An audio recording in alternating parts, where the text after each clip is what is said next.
It was the kind of storm you only read about in old stories. The type where, if you're outside in the middle of it, you feel as insignificant as a speck of sand being taken out to sea by a receding tide. You're reminded of your place on the planet, the cosmos. My girlfriend Laura was in her third year of psych. She picked the school because of the quiet campus and the small city that surrounded it. It was a college town with only two roads in a route, one from the north and one from the south. It was an 8-hour drive from our hometown, which I made once a month for a long weekend visit with her. This was one of those weekends, and the storm had been raging for the better half of my trip. I always came from the north, but this time I came to a roadblock 50 miles from her town.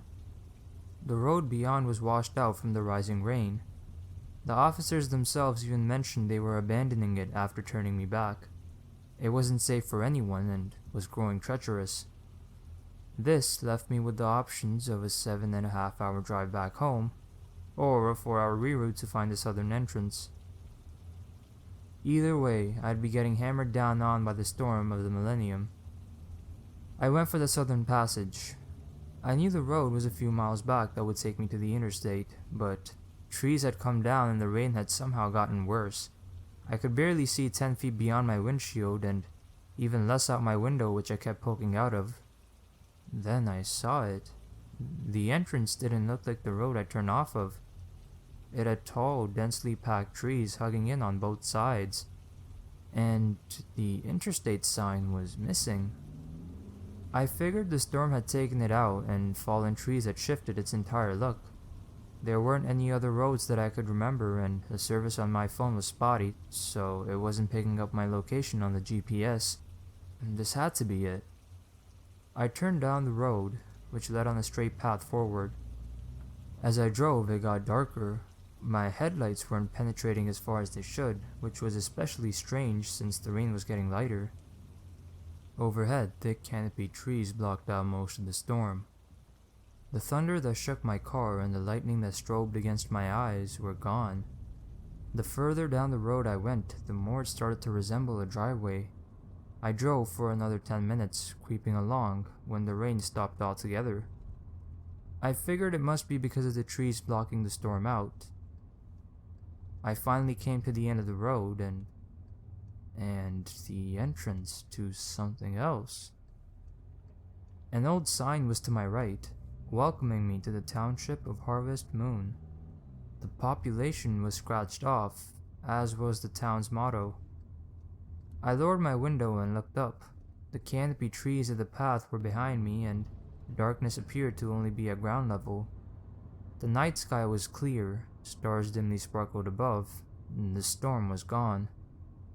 I felt uneasy and made a tight U-turn, driving back down the road I'd entered on. I decided to drive home and push the visit to next weekend, but 100 yards further the road forked off into an intersection of 3 separate roads. I panicked. I knew I would have seen those roads when entering a minute ago. It didn't make sense. I decided to go straight.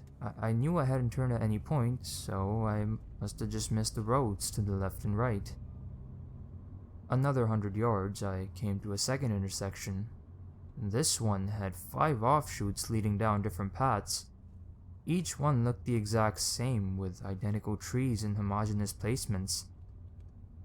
I knew I would have seen those, but all I could think was I'd gotten myself lost. Somehow. It had been a long drive, and I'd gotten tired, and not paid enough attention. I must have missed a turn. I continued forward, another 100 yards, and saw something that froze my insides. It was the Harvest Moon Town sign again. I watched that sign disappear behind me, and there was no way I could have driven in a complete circle. I hadn't even really touched the wheel, let alone turned it. The road had been so straight, and all I really did was tap the gas, but somehow, here I was, back. I threw the car in reverse and backed up, deciding to take another path to the intersection, but it never came. I slammed on the brakes and the red brake lights illuminated the town sign again, now directly behind me. Harvest Moon. Population scratched out. I backed up and turned the car around. My headlights were still weak, even though there was no rain or fog. It was like they couldn't pierce through the darkness, like the night was too thick, even for my high beams. I could barely see 20 feet, but the road split and had another fork to the right. The main road opened up to what appeared to be a courtyard. I checked my cell. I had no bars, but somehow the GPS showed I was still on the interstate, right near where I turned off. I took the road to the right, deciding to drive around the town and hopefully find a way out on the other side. I'd read about abandoned and deserted towns, but I'd never been in one, and everything about getting here felt abnormal. As I drove, I began to see small structures in the darkness, homes and shops built out of stone and rock and wood. I'm not a historian, but could tell they were dated. They looked to be from the 1800s, if not earlier. I continued forward. My headlights lit up an old schoolhouse, a town hall with a strange centerpiece in front, resembling a large moon with sculpted children dancing around it.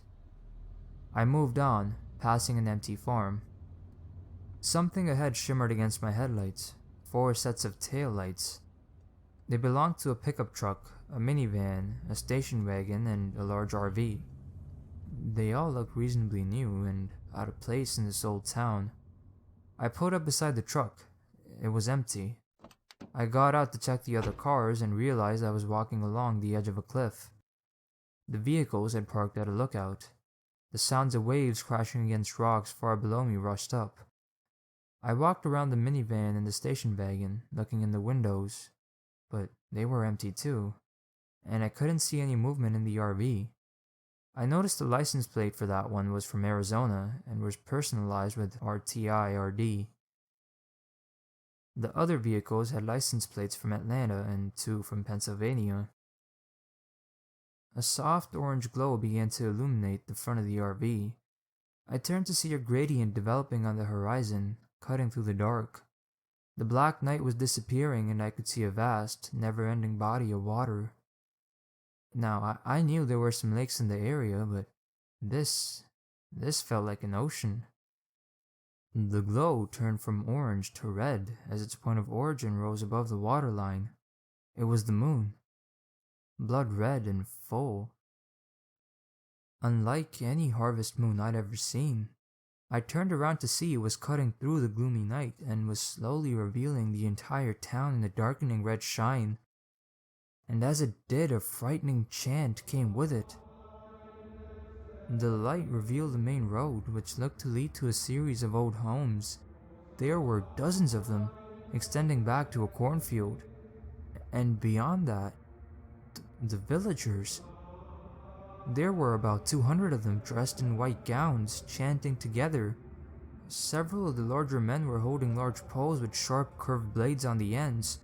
They were standing in front of a strange wooden framework built into the shape of something you'd walk through, like the frame of a hallway. But in it, lining the top, were 10 people of varying sizes, naked, chained into starfish positions. They were suspended 10 feet up and parallel to and facing the ground. They were alive, but struggling and trying to scream through their rags. The chanting grew louder. The men with the blades hit them against the ground several times and began to march forward, the rest of the village waiting back. The men walked into the apparatus, shoulder to shoulder, and cut the bodies above them open, slicing arms, legs, stomachs, and chests. The apparatus became a bloody shower as the large men walked out the other side, and now it was the villagers' turn. They all walked through, their faces and white gowns being covered in blood. It then dawned on me the 10 people bleeding out must be the occupants from the abandoned vehicles beside me. The men with the blades had dropped their weapons and were now in the field, staring up at the harvest moon. The air suddenly felt thicker, heavier. The men's arms went out to their sides, and one by one the men began to levitate. Not high, only 3 or 4 feet, but they hung in the air, the blood-red moon beaming down on them. I realized the moon had taken over the entire sky now, from one horizon line to another.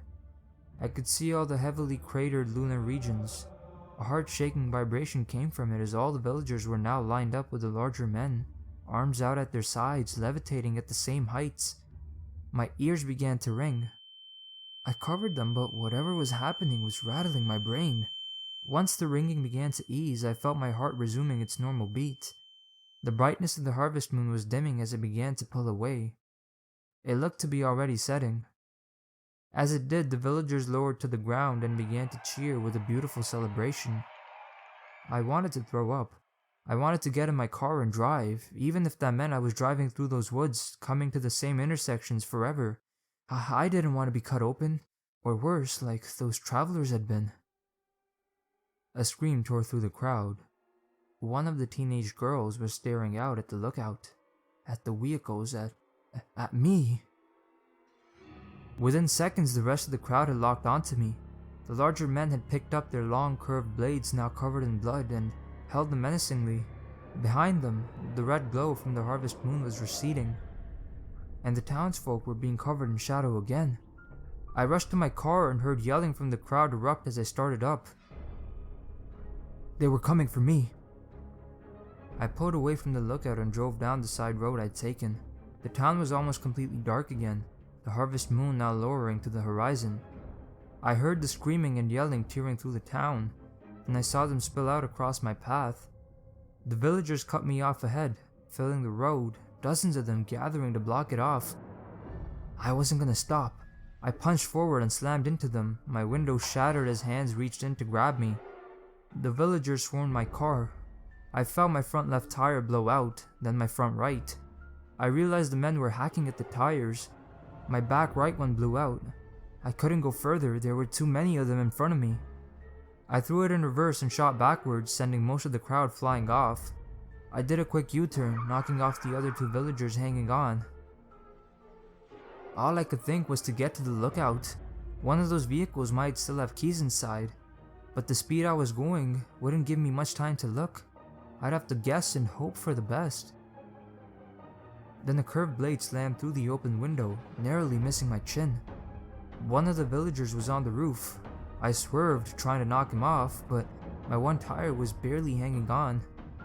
The villager pulled the blade out and swung down again, this time narrowly missing my ear. We were almost back at the lookout. I saw the tail lights from the other vehicles approaching. In the rear view, I could see the entire town about 50 yards back, chasing me at a full sprint. There was no way I was going to have time to get in another car. I really only had one option. So I pressed down the gas, and just as the villager swung down with the blade again, my car went over the edge. The last bits of red glow on the horizon were just fading away as we dropped. So I watched the water approach and took a deep breath. The car hit the surface hard. I felt the windshield crack into my forehead as the water rushed in. I managed to maneuver out of my seatbelt and pull myself out the window. The headlights of my car pointed down below, illuminating a graveyard of dozens, hundreds of vehicles resting on the seabed. They looked like they dated back decades. I swam up to the surface. The heavy waves greeted me just as I got a full breath above water. I came back up, getting another breath, and saw the villager who went over with me was being pounded against the rocks. His head was split open and he looked like a rag doll. A wave threw me against a flat rock along the embankment. My ribs exploded in pain but didn't feel broken. I landed on another flat rock and found myself in something of a small gorge, just barely protected from the waves. The gorge led off down the mound. I caught my breath and crawled along it. The red moonlight fully disappeared from the horizon and the waves began to ease, but the storm from earlier resumed. Thunder cracked and lightning strobed again. The rain pounded down on me, but I kept crawling and found myself on a path. It led for what felt like miles along the side of the vast lake. The storm began to shimmer. A new light came up on the horizon. It was the sun. I'd never been so happy to see it. I saw ahead that the rocky embankments opened up to a beachfront. I made my way onto the beach and found a road not far from it. I couldn't tell if I was back on the roads from last night or if these were normal ones. Then a set of headlights finally appeared. It was a state trooper. He'd been out on patrol since the storm ended an hour ago, and was relaying damage back to the station. I didn't know what to say, and thought about the absurdity of explaining how I'd stumbled upon a moon-worshipping cult in a town that wasn't even on the map.